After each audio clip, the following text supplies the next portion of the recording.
sigo sin hablar, huyo de tus palabras sin parar, me escondo de las personas para no conversar. Te olvido carnal, soy misántropo, no me importa tu estado social, sigo intratable, tétrico, malévolo, harto de tus maldades, enfermedades genitales, raza humana con dificultades. No te alarmes, te destruiré como a Sodoma o te mandaré al Hades. Es mejor que calles y no me enfades, traigo mis modos vulgares, en la palma de mi mano te coloco humano, provienes de la tierra, eres polvo mágico.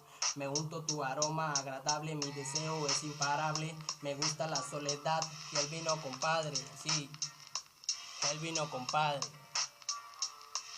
Se esconde, no le sale, problemas mentales, cambios brutales. Hablo mi vida en versos incomparables. Me llaman autista, no saben que soy un artista, pianista, ponme la pista.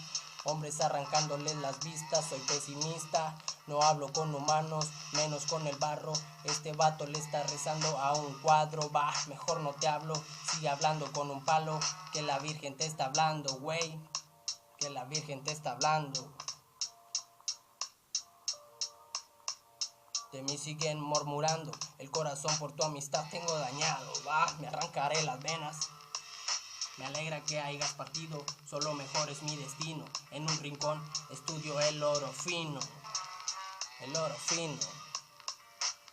El oro fino.